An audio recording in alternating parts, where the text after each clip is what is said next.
Hey everybody, it's Joel Wilson with Pinnacle Gunsmithing, and today I'm bringing to you an interesting shotgun I picked up the other week. This is a High Standard Flite King K121. This particular one has a 26-inch ventilated rib barrel. It keeps going and going and going. There we go. There's the muzzle. But this particular shotgun reminded me a lot of another shotgun in our collection, and one you may have been familiar with. And while I can't prove to you that it is a predecessor to a much more popular design nowadays, the resemblance is striking, and the people involved with this design were in the same place at the same time as this was being produced. So I think there's more of a connection than a lot of people think. In any case, let's get onto the bench, and we'll discuss it a little further, shall we? Alright, here we are on the bench. We have our shotgun. You can see a little bit more in detail. We have a rather nice little bit of roll stamped engraving, a little scene of some birds, and same thing on the other side, along with our serial number, and very small print right there. Let's see, let me take you through some markings first, before I take you into disassembly. There we go. High Standard, Hamden, Connecticut, USA. And right there on the barrel. Also, on the barrel, we have some proof marks. And, most importantly, 2 stars. Let me get my pointer here. Right here and here. According to High Standard's manuals, that means this particular shotgun has a modified choke.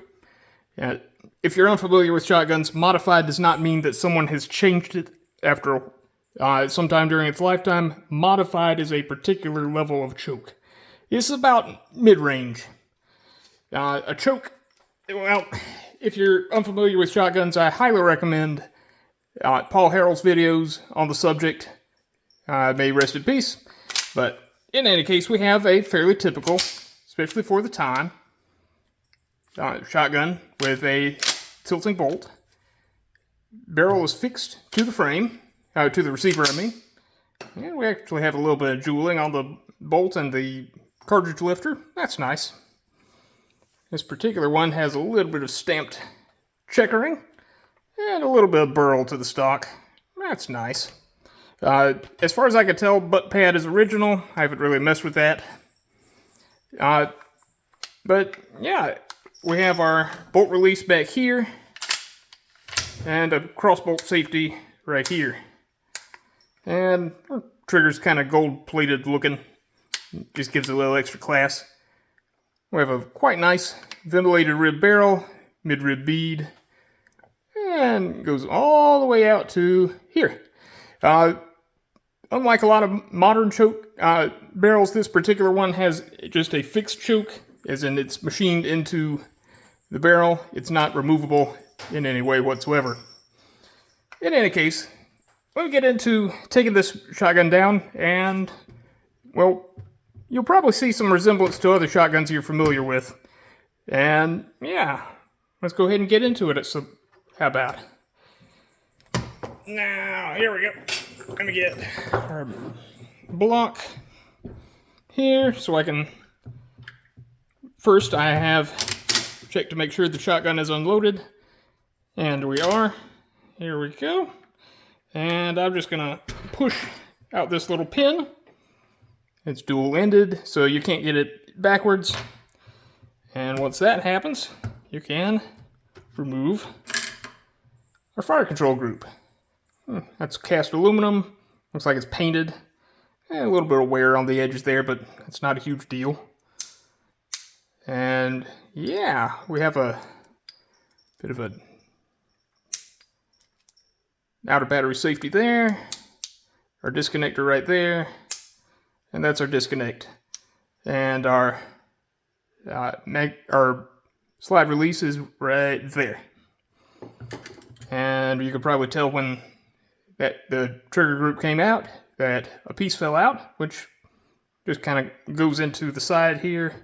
Would look very familiar with from another shotgun you may be familiar with. Don't worry, I'll tell you. We get to our carrier right here, and we can get to a nice spot in the receiver where we can lift it out. That's nice. And it just controls the how much it tilts.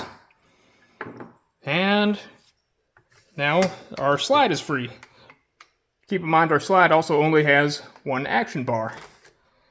Up until I think 1970 something, Remington actually held the patent on dual action bars, which is why shotguns from the 60s and 50s didn't have them. In any case, in order to take it further apart, we need to take off the magazine. Yes, this magazine removes quite easily. Stand by. Sorry for the camera cut, it's just a little bit ungangly here. This thing barely fits in frame. I'm keeping the camera up so that you can see it, but all I'm doing is taking out this screw with its associated lock washer and carefully taking off this end cap, which does come apart in two pieces, but only goes it back in one way. From there, we can slide off the tube, along with, which includes the magazine spring and follower. That's a little different from modern shotguns, isn't it? And from there, we can just take off our slide, or the pump, whatever you want to call it. And now we are back to action. We have an open lifter, and that just kind of squeezes right out. And we have our bolt. Unlike a lot of more modern shotguns, the ejector is kind of built into the side of the bolt. And once it hits the back wall of the receiver, boop, it just kind of kicks it right off there. And we have our extractor, as you'd expect. Also note that our bolt face is sloped back a little bit, and that's to accommodate the unlocking from the bolt tilting in and out of battery. In battery, out of battery. And the recess it goes into is this cutout right here. Alright, now I'll show you another shotgun that this really resembles. Stand by. Alright everyone, here we are back on today, and here's our answer as to what shotgun this, the High Standard Flite King most closely resembles, in my opinion anyways. It is the Mossberg Maverick 88. Hey, look at there. Here we have our action takedown pin. We have a wide open ejection port, or wide open loading port with our magazine release, or our slide release right back there. Ooh, yes, that's still very smooth. Biggest difference between this more modern shotgun and our old Flite King from the 1950s is that our more modern shotgun, while not as in fancy livery, it does in fact have a removable barrel. Hey, and the receiver is also aluminum, and the bolt does not lock up on the receiver. The head spacing point is actually on the barrel itself. I'll take that apart for you real quick, and I'll show you more about that. Alright, and once more, same as before. We have a bolt. Actually, let me take the barrel off first. And that's just accomplished with a little thumb screw. Our barrel detaches, and you can even put different barrels on this. Ooh, how fancy. People of the 1950s would not have known what to do with themselves. We have our push pin, and that takes out our fire control group. This one's plastic instead of aluminum, but if they have had good enough plastic in the 1950s, absolutely I would think they would have used it. We also have our bolt release right there, and our out of battery safety right here on the right. Boom. Along with our push bolt safety at the front of the trigger guard. And boom, there's our disconnect. That's it. We also have a nice hollow area to take out the carrier.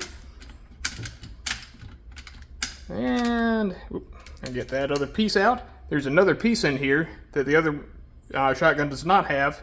It's more of a small piece right inside here that just keeps the shells from coming out the magazine. And we have our carrier, easily removed. Take that off. Our handle slides forward, and our bolt comes out. And you can see the locking bolt. Just one right at the top, and that's really all it takes to keep 12 gauge locked. We do have dual extractors on this particular bolt. Our original over there only has one, but that's a little bit of a refinement. And our cartridge lifter even looks very, very similar. Now, I can't tell you for certain that Oscar F. Mossberg saw this and said, you know, I could make some improvements to that and really sell a whole bunch of them.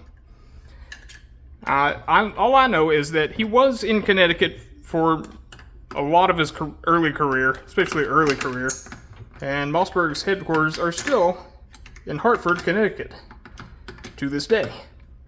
Most of their production happens in Eagle Pass, Texas, but yeah, that's a different story altogether. I will note, however, that the receiver on our more modern shotgun is about half an inch longer than our shotgun from the 1950s.